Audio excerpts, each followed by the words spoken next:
ایک آیت آپ نے پڑھی تھی، آیت نمبر 23، من المؤمنین رجال صدقوا ما عاهدوا الله علیہ فمنهم من قضى نحبه ومنهم من ينتظر وما بدلوا تبدیلا۔ یہ کچھ ایسے صحابہ جو جنگ بدر میں شامل نہیں ہو سکے تھے، اور پھر وہ ایک شوق رکھتے تھے کہ جب کبھی اللہ تعالیٰ ان کو موقع دے گا تو یہ جنگ میں ضرور حاضر ہوں گے، اور اگر ان کو اپنی جان کا نذرانہ بھی دینا پڑا تو دینے سے پیچھے نہیں ہٹیں گے۔ ان میں سے کچھ صحابہ کو شہید ہونے کا موقع ملا اور کچھ اس شہادت کا انتظار کر رہے ہیں۔ اس بارے میں ایک روایت بھی آتی ہے، سیدنا انس بن مالک رضی اللہ تعالیٰ عنہ فرماتے ہیں کہ میرا نام میرے چچا انس بن نضر کے نام پر رکھا گیا۔ وہ جنگ بدر میں رسول اللہ صلی اللہ علیہ وسلم کے ساتھ حاضر نہ ہو سکے، اور یہ بات ان پر بڑی شاق گزری، اور کہا کہ یہ رسول اللہ صلی اللہ علیہ وسلم کے ساتھ حاضر رہنے کا پہلا موقع تھا جس سے میں غائب رہا۔ اللہ کی قسم، اب اگر آپ صلی اللہ علیہ وسلم کے ساتھ حاضر ہونے کا کوئی موقع آیا تو اللہ تعالیٰ خود دیکھ لے گا کہ میں کیا کچھ کرتا ہوں۔ راوی کہتا ہے کہ پھر وہ ڈر گئے کہ ان الفاظ کے علاوہ کچھ اور لفظ کہنا مناسب تھے، یعنی شاید ان کو لگا کہ میں نے صحیح بات نہیں کی ہے یا صحیح انداز میں نہیں کی ہے، تو وہ ڈر بھی گئے تھے۔ پھر اگلے سال احد کے دن رسول اللہ صلی اللہ علیہ وسلم کے ساتھ حاضر ہوئے تو انہیں راہ میں سعد بن معاذ ملے۔ انہوں نے پوچھا، ابو عامر کہاں جا رہے ہیں؟ انس کہتے ہیں کہ واہ، میں تو احد پہاڑ کے پار جنت کی خوشبو پا رہا ہوں۔ چنانچہ وہ بڑی جرت سے لڑے حتیٰ کہ شہید ہو گئے، اور ان کے جسم پر ضربوں، نیزوں اور تیروں کے 80 سے زیادہ زخم پائے گئے۔ میری پھوپھی ربیہ بنت نضر کہنے لگی کہ میں اپنے بھائی کی لاش کو صرف اس کے پوروں سے پہچان سکی ہوں۔ اس وقت یہ آیت نازل ہوئی تھی، اسے ترمذی نے روایت کیا ہے۔ تو اللہ تعالیٰ نے ایسے لوگوں کی تعریف قرآن پاک میں فرمائی ہے کہ جنہوں نے پورے خلوص کے ساتھ رسول اللہ صلی اللہ علیہ وسلم کا ساتھ دیا، دین کو سپورٹ کیا، اور اپنی جان کا نذرانہ دینے سے بھی پیچھے نہیں ہٹے۔ اب آگے سے جو آیات شروع ہو رہی ہیں وہ غزوہ بنو قریظہ کے بارے میں ہیں۔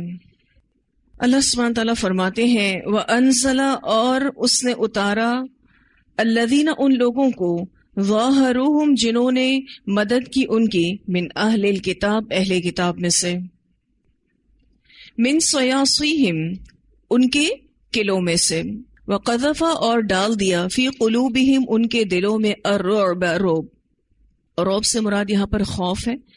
فریقاً، ایک گروہ کو، تقتلون، تم قتل کر رہے تھے، وتأسرون، اور تم قید کر رہے تھے، فریقاً، ایک گروہ کو۔ ان کے جنگجو مرد قتل کر دیے گئے اور ان کی عورتوں اور بچوں کو قید کیا گیا۔ تقریباً 1 ماہ کے محاصرے کے بعد جب وہ احزاب بھاگ گئے تو اب بنو قریظہ کو ان کی عہد شکنی کی سزا دینے کا وقت آ گیا تھا۔ جنگ خندق سے فارغ ہو کر نبی اکرم صلی اللہ علیہ وسلم اپنی زوجہ محترمہ حضرت ام سلمہ رضی اللہ تعالی عنہا کے گھر غسل فرما رہے تھے کہ جبرائیل آ گئے اور کہا، آپ نے ہتھیار اتار دیے؟ حالانکہ فرشتوں نے تو ابھی تک نہیں اتارے۔ یعنی حضرت جبرائیل آپ صلی اللہ علیہ وسلم کو یہ کہنا چاہ رہے تھے کہ اب ہمیں غزوہ بنو قریظہ کے لیے جانا ہے، بنو قریظہ کو ان کی عہد شکنی کا سبق سکھانا ہے۔ تو آپ صلی اللہ علیہ وسلم نے اسی وقت منادی کرا دی کہ مجاہدین عصر کی نماز بنو قریظہ کے ہاں جا کر ادا کریں گے۔ یہ روایت بخاری کی ہے، اور صحابہ کرام نے جیسا نبی اکرم صلی اللہ علیہ وسلم نے حکم دیا ویسا ہی کیا۔ چنانچہ چند گھنٹوں کے اندر اندر 3000 مسلح مجاہدین نے بنو قریظہ کے ہاں پہنچ کر ان کا محاصرہ کر لیا۔ بنو قریظہ قلعہ بند ہو گئے۔ حوی بن اخطب بھی حسب وعدہ ان کے ساتھ قلعہ بند ہوا، کیونکہ اس نے وعدہ کیا تھا کہ میں تمہارا ساتھ دوں گا۔ ان کے سردار کعب بن اسد نے قوم کے سامنے 3 تجاویز رکھی، جس میں سے پہلی یہ تھی کہ اسلام قبول کر لو، اس صورت میں تمہاری جان اور مال کی حفاظت ہو جائے گی، اور تم پر یہ بات اچھے سے واضح ہے کہ یہ نبی برحق ہے، اور اس کی بشارت تم اپنی کتابوں میں پاتے بھی ہو۔ دوسری تجویز اس نے یہ دی کہ اپنی بیوی اور بچوں کو خود اپنے ہاتھوں سے قتل کر دو۔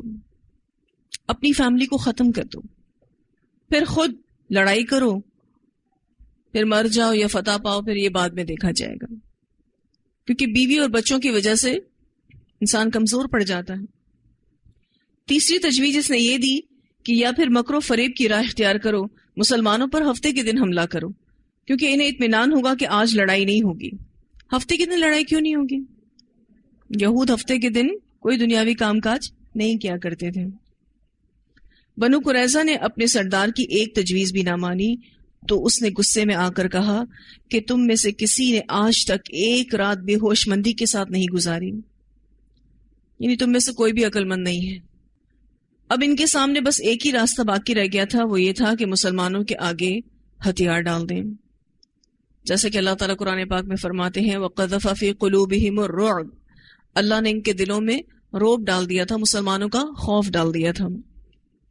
جو قوم بھی بدعہدی کرتی ہے یا عہد شکنی کرتی ہے وہ انتہا درجے کی بزدل ہوتی ہے۔ دیکھا جائے تو ان یہود کے پاس وافر مقدار میں راشن موجود تھا۔ انہوں نے مسلمانوں کے استحصال کے لیے 1500 تلواریں، 2000 نیزے، 300 زریں اور 500 ڈھالیں بھی تیار کر رکھی تھیں، یعنی اتنا اسلحہ ان کے پاس آلریڈی موجود تھا، لیکن اس کے باوجود بھی یہ لڑنے کی ہمت نہ کر سکے، مگر وقت پر کوئی بھی چیز ان کے کام نہ آئی۔ انہوں نے صرف 25 دن کے محاصرے کے بعد اس شرط پر ہتھیار ڈال دیے کہ ان کے حق میں جو بھی فیصلہ ان کے حلیف سیدنا سعد بن معاذ کریں گے وہ انہیں منظور ہوگا۔ انہوں نے کہا کہ ہمارے بارے میں فیصلہ سعد بن معاذ کریں گے تو ہی ہم اس کو قبول کریں گے، ہم نبی اکرم صلی اللہ علیہ وسلم سے فیصلہ نہیں کروانا چاہتے۔ ان کو یوں تھا کہ یہ ہمارے حلیف رہے ہیں تو ہمیں کچھ نہ کچھ نرمی کا معاملہ ان سے مل جائے گا۔ ان کے پاس قلعے میں جس قدر راشن موجود تھا، اگر وہ چاہتے تو سال بھر قلعہ بند رہ کر آسانی سے گزر بسر کر سکتے تھے، اتنا راشن ان کے پاس تھا، لیکن ان کے مجرم ضمیر انہیں جلد ہی بے چین کر گئے اور اللہ تعالیٰ نے ان کے دلوں میں مسلمانوں کی ڈھاک بٹھا دی۔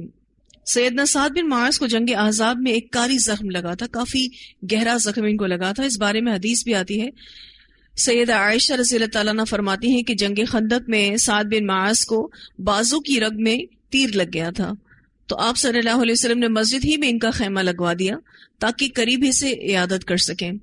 مسجد میں بنو غفار کا خیمہ بھی تھا۔ جب سیدنا سعد کا خون بہہ بہہ کر ان کے خیمے کی طرف آنے لگا تو وہ ڈر گئے، اتنا خون بہہ رہا تھا۔ کہنے لگے اے خیمے والوں، یہ کیا ہے جو تمہاری طرف بہہ کر ہمارے پاس آ رہا ہے؟ دیکھا تو وہ سعد رضی اللہ تعالیٰ عنہ کے زخم سے خون بہہ رہا تھا۔ آخر اسی زخم سے وہ چل بسے، اسے بخاری نے روایت کیا۔ اب انہی کو یہ بلا رہے تھے، کافی بیمار تھے کہ آئیں اور فیصلہ کریں۔ وہ غزوہ بنو قریظہ میں شامل بھی نہیں ہو سکے تھے، تو فیصلے کے لیے انہیں گدھے پر سوار کر کے موقع پر لایا گیا، تو آپ نے اپنے عہد شکن حلیف کی کوئی روح رعایت نہیں کی۔ یعنی یہود تو یہ سمجھے تھے کہ فیصلہ نرمی پر مبنی ہوگا، لیکن حضرت سعد نے کوئی نرمی نہیں برتی۔ ان کا فیصلہ یہ تھا کہ سب مردوں کو قتل کر دیا جائے، عورتوں اور بچوں کو غلام بنا لیا جائے اور ان کے اموال مجاہدین میں تقسیم کر دیے جائیں۔ رسول اللہ صلی اللہ علیہ وسلم نے یہ فیصلہ سن کر فرمایا تم نے وہی فیصلہ کیا جو 7 آسمانوں کے اوپر اللہ تعالیٰ کا فیصلہ ہے۔ اسے بخاری نے روایت کیا ہے۔ اسی وجہ سے مسلمان ان کی کھیتیوں کے، ان کے باغات کے، ان کے مکانات کے، قلعوں کے، مویشیوں کے، ہتھیار کے، درہم و دینار کے، دیگر جائیدادوں کے مالک بن گئے۔ یعنی مسلمانوں کی معاشی حالت جو جنگ احزاب کے وقت بہت کمزور تھی، غزوہ بنو قریظہ سے ہی اللہ سبحانہ تعالیٰ نے اس کا حل نکالنا شروع کر دیا۔ اس فیصلے کے مطابق تقریباً 600 جنگجو مرد قتل کر دیے گئے، اور ان کے مقتولین میں حوی بن اخطب بھی تھا، جس نے بنو قریظہ کو عہد شکنی پر مجبور کر کے انہی پر یہ مصیبت ڈھائی تھی۔ تو یہ غزوہ بنو قریظہ تھا جس کا ذکر ان آیات میں اللہ تعالیٰ فرماتے ہیں کہ فریقاً تقتلون، ایک گروہ کو تم قتل کر رہے تھے، یہ جنگجو مرد تھے جن کو قتل کیا جا رہا تھا، وتأسرون، اور تم قید کر رہے تھے، فریقاً، ایک گروہ کو، یعنی عورتوں اور بچوں کو۔ وَأَوْرَثَكُمْ اور اس نے وارث بنا دیا تم کو أَرْضَهُمْ ان کی زمین کا، وَدِيَارَهُمْ اور ان کے گھروں کا، وَأَمْوَالَهُمْ اور ان کے مالوں کا، وَأَرْضًا لَمْ تَطَئُوهَا اور زمین کا نہیں تم نے پامال کیا اس کو۔ اللہ نے مسلمانوں کو ان کی جائیدادوں کا مالک بنا دیا، ان کی زمینوں کا، ان کے گھروں کا اور ان کے مالوں کا۔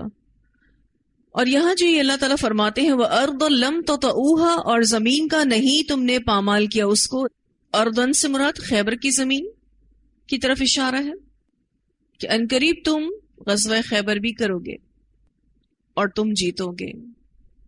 ایک قول کے مطابق فتح مکہ بھی ہے، اور ایک اور قول کے مطابق فارس اور روم کی فتوحات بھی ہیں۔ امام ابن جریر رحمہ اللہ فرماتے ہیں کہ اس سے مراد سارے علاقے بھی ہو سکتے ہیں۔ یہاں مستقبل کی بات ہو رہی ہے کہ عنقریب تم خیبر کو فتح کرو گے، عنقریب تم فتح مکہ کرو گے، عنقریب تمہیں روم اور فارس کی فتوحات نصیب ہوں گی، اور بھی بہت سارے علاقے مسلمانوں کے قبضے میں آ جائیں گے۔ وَكَانَ اللَّهُ اور ہے اللہ تعالیٰ عَلَى كُلِّ شَيْءٍ اوپر ہر چیز کے قدیرہ قدرت رکھنے والا۔ اللہ نے آج اس مشکل سے نکالا ہے، آگے بھی نکالے گا۔ کیوں؟ اللہ ہر چیز پر قدرت رکھتا ہے۔ تو ان دونوں آیات کا خلاصہ یہ ہے کہ اللہ کی مدد مومنوں کے ساتھ ہوتی ہے، منافقوں کے ساتھ نہیں، لیکن مدد کے لیے صبر، استقامت اور مشکل وقت میں اچھے سے معاملہ کرنا ضروری ہے، کیونکہ مومن ہر موقع پر سوچ سمجھ کر فیصلہ کرتا ہے۔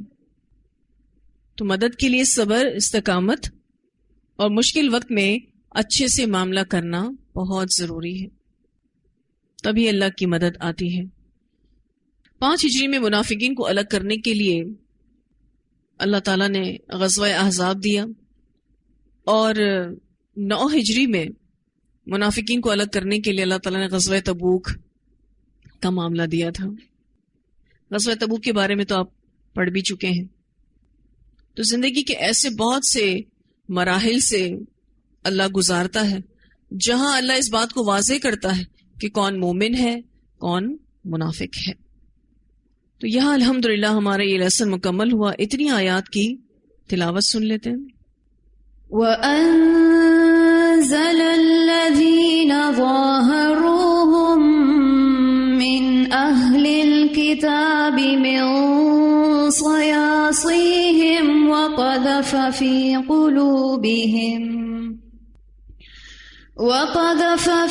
قُلُوبِهِمُ الرُّعْبَ فَرِيقًا تَقْتُلُونَ وَتَأْسِرُونَ فَرِيقًا وَأَوْرَثَكُمْ أَرْضَهُمْ وَدِيَارَهُمْ وَأَمْوَالَهُمْ وَأَرْضًا لَمْ تَطَئُوهَا وَكَانَ اللَّهُ عَلَى كُلِّ شَيْءٍ قَدِيرًا۔